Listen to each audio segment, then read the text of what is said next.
were very keen to argue that the entire opposition case against you and the Treasurer rested on the contents of an email that you branded as a forgery. But you know that that's not the only basis for concern about your Treasurer's assistance for the Queensland car dealer John Grant, who is an acquaintance or friend of yours. You know that that's not the only basis, don't you? I fundamentally disagree with you, Kerry. Let me go to the heart of the proposition. Mr Turnbull, the Liberal Party, is out there accusing myself as Prime Minister and the Treasurer of corruption. What's his basis for saying that? He has said that I have made a communication on behalf of Mr Grant to the Australian Treasury and as a consequence have caused the Treasurer to act in a way to support Mr Grant's interests which would not otherwise normally occur. That's the essence of it.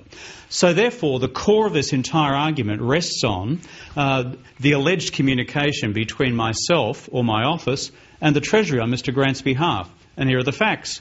One, Mr Grant has said he's never discussed the matter with me nor asked me for representations. That's true. Secondly, I have not had any dealings with Mr Grant on this matter to make representations for him.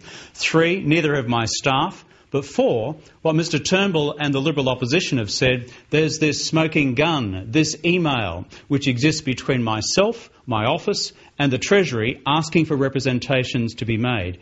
That was exploded today and in terms of the statements I've made over the course of the weekend, because the document in question, the email, is a fake. It's a forgery. It is fraudulent. But as you know, we have the alternative Prime Minister of Australia making an accusation against the serving Prime Minister of corruption based on this document, which is a forgery, and him and his staff using the opportunity to convey the contents of that document around to various media outlets. But as you know, Mr Turnbull also based his charges against you on the verbal evidence given by the public servant Mr Gretsch in the Senate on Friday, where he said, and he acknowledged his memory might be faulty, but he said he had a recollection that an email had come to him from your office about Mr Grant. So that was part of the reason for Mr Turnbull, on which Mr Turnbull based his claims. Another part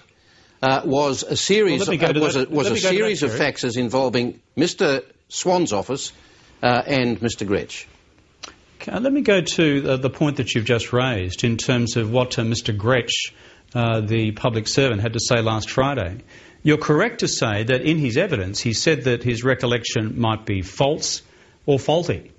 Can I also say that after he delivered that evidence, both the Prime Minister's Department and the Treasury Department conducted independent IT audits to establish whether or not an email had been exchanged between Mr Gretsch in the Treasury and my senior economic advisor, Dr Charlton. Both those searches by independent public service departments found zero. On the basis of that, I then went out late on Friday, after the news bulletins had gone to bed, and said, based on this search, I can only conclude that this document is false. But despite that, you had Mr Turnbull go out there and call for my resignation as Prime Minister of Australia, alleging corruption in my case. And he did so, as we now all know, on the basis of a forged document, and beyond that, for some weeks, have been seeking to convey the contents of this document to news outlets in order to excite their interest. How credible are the sources who have told you that? Has it been other journalists who've told you that Mr Turnbull's been going around? Kerry, you should know that here in Canberra, the corridors of power and the media talk a lot, and they talk a lot off the record, and this has been one of the worst kept secrets in Canberra over the last couple of weeks. This is precisely what's been going on, and for Mr Turnbull, as the alternative Prime Minister, and is a person trained as a lawyer, not to administer any basic due diligence to this document, this forged email, and to mount a capital case against the Prime Minister of the day, calling for him to resign, accusing him of being corrupt, shows such a lack of judgment on his part that he is no longer fit to occupy the office of Leader of the Opposition. The Opposition has challenged Mr Swan today on several fronts to test whether he gave John Grant assistance, more assistance than he gave to other car dealers in similar trouble. He was asked directly in the Parliament whether he had personally rung other car dealers to talk about their problems as he had rung Mr Grant. Mr Swan ignored that question. Yet, wouldn't you agree that the Parliament deserves that answer? And have you asked Mr Swan why he wasn't prepared to give that answer? Well, you know, Kerry, we have an opposition today whose credibility is in absolute tatters because they have made things up. And not just your ordinary garden variety making of things up.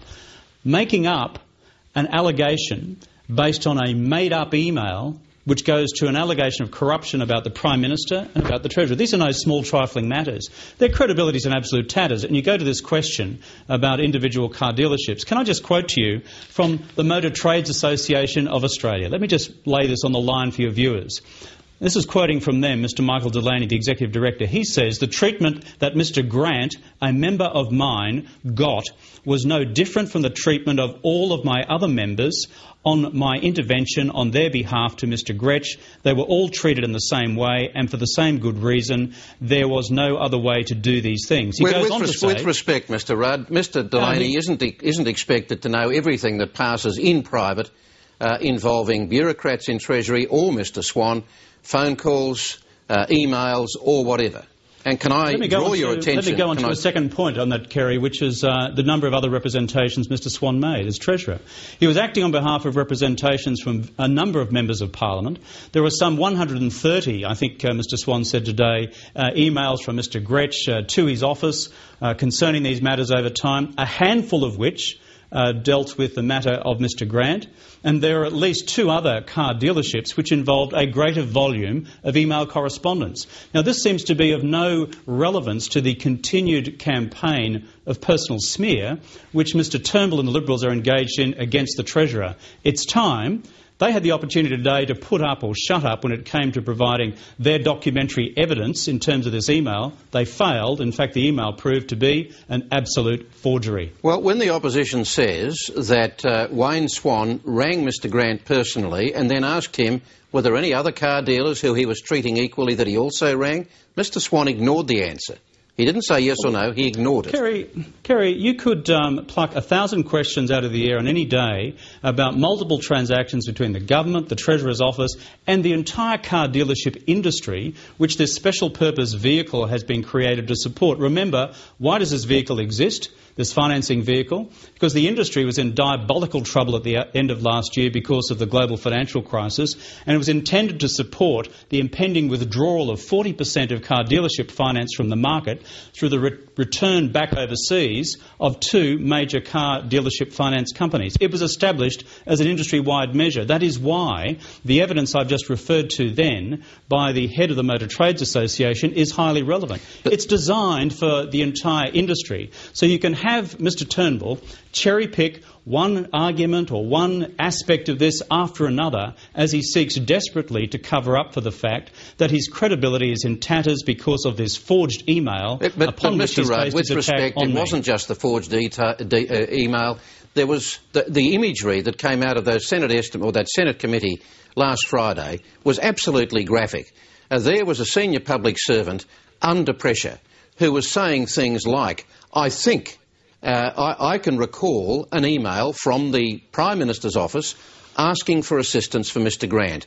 He also said that he had the clear impression that Mr Grant was a special case, and the opposition is alleging that Mr Swan has essentially got Treasury via Mr Godwin Gretsch to intercede with Ford Credit on behalf of John Grant as a personal favour to your mate, even to the point of providing Ford Credit's chief executive with Mr Grant's mobile phone number. Now, was that kind of assistance afforded to other car dealers? Well, what you seem to have neglected in your question, Kerry, was that the same Mr Gretsch in the same testimony said that his recollection could have been entirely false or faulty. That's what he said himself. Seems to be missing from the general commentary here. Second point I'd make back to you is that in terms of these other car dealerships who are dealing from time to time with the Treasurer's office, there are at least 2 sets of cases which involved a larger volume of transactions or email communications in order to obtain results. One of another case related to a car dealership in the electorate, I think, of Kay Holes, the National Party member for Riverina,